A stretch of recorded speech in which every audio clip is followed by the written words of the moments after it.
Good afternoon, everyone. As you all know, we are spending a good amount of our time and energy here in the Senate on nominations these days.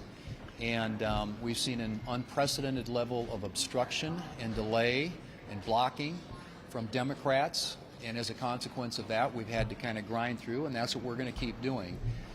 If you look at just the historical precedent with regard to noms, we have never seen in history anything like what the Democrats are now doing. As of this date, back in 2021, Joe Biden had gotten 46 nominees confirmed either by voice vote or unanimous consent.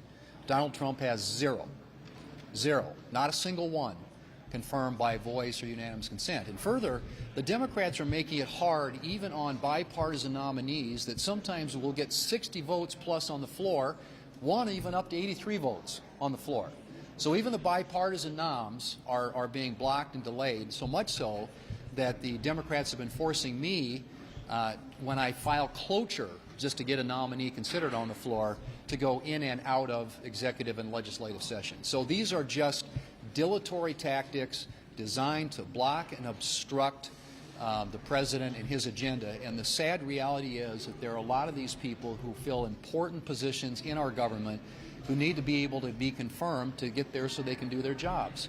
And that's the way of the American people. That's what they voted for. They voted for this president, and he has not had an opportunity to get the people that he wants to have man his administration get there to do their job. So this has got to stop, and clearly the Democrats are starting something and creating a precedent that is going to come back to haunt them. This is really bad. This is a bad practice on their part, because as you all know, what goes around comes around here.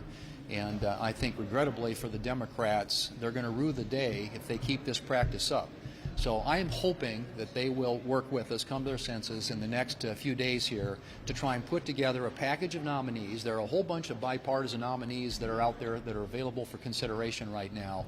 But this simply is, again, I've said it before, but it is. It's Trump derangement syndrome on steroids with the Senate Democrats. There are Senate Democrats who actually do want to work on getting some noms through the process, but their leadership is blocking that.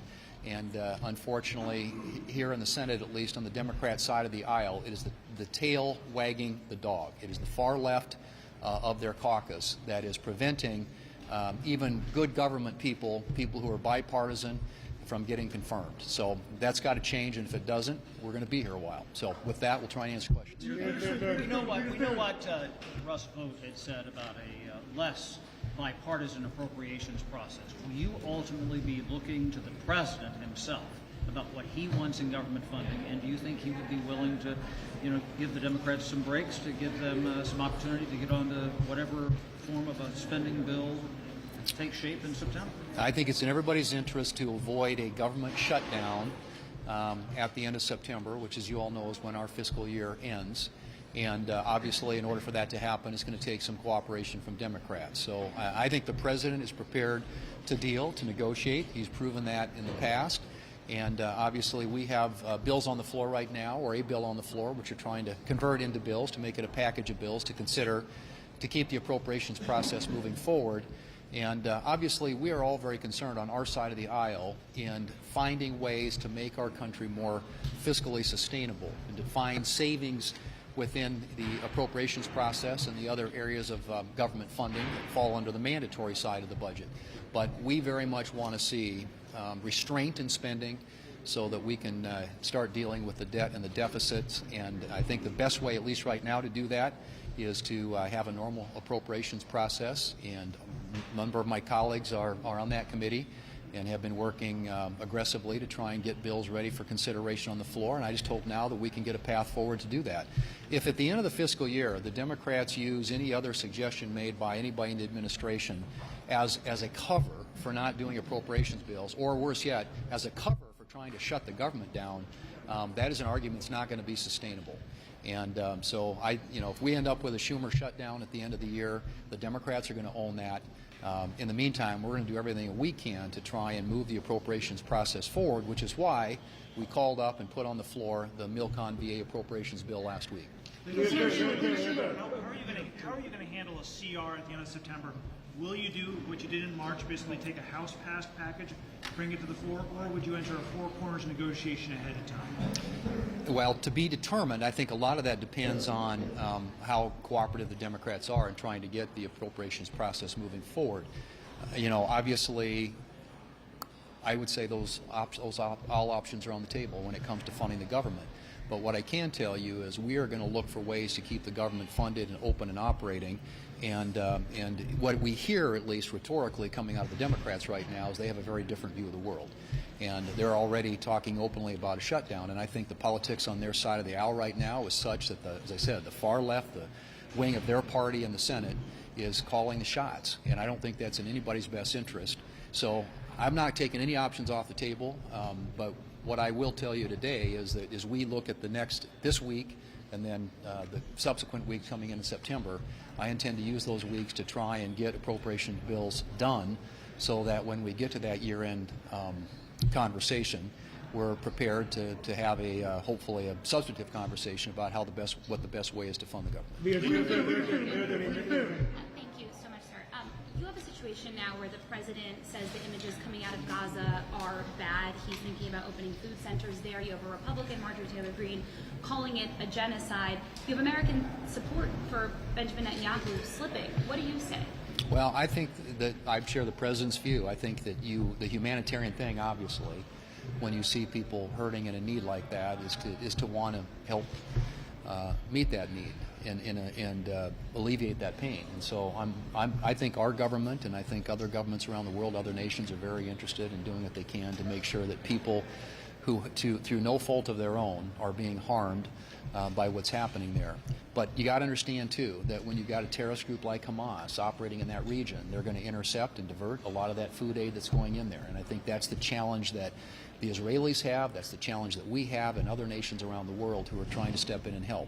But I think all of us want to see, obviously, a peaceful solution there that gets the hostages freed and ends the reign and rule of Hamas in the region. But in the meantime, do everything we can to ease the pain and the hunger that's afflicting so many of the people in that region of the world. What role does Congress have to play? Another issue you spoke about this morning was agriculture, the safety net provisions in the One Big Beautiful Bill.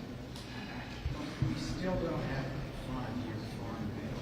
Given everything else going on here, calendar this fall, what do you see as the prospects of finishing the job?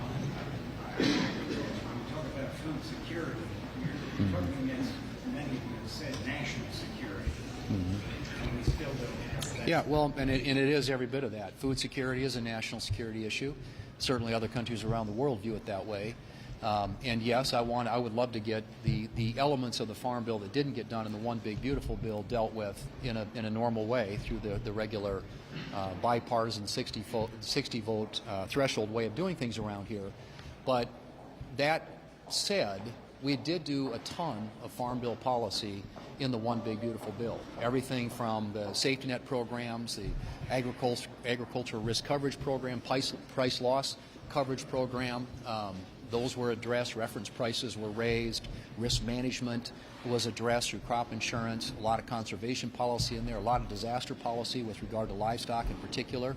So there were a number of things done in the One Big Beautiful Bill that address what has been a problem, and that is that we haven't been able to get a bipartisan farm bill across the finish line in the last couple of years. Are there other things that need to be done? Yes. But I think we made good headway there, and we'll look for opportunities to finish the job. But remember, it's hard to find time to do things on the floor when you're spending all your time on nominations, which is where we are right now. And if the Democrats, they can change that if they want to, but it's very hard to do substantive legislation at a time when we're dealing with personnel 24/7, which is the situation we find ourselves in right now. And as I said, that's going to change. And if it doesn't change, we're going to grind it out here, and Democrats are going to be here whether they like it or not. Russia.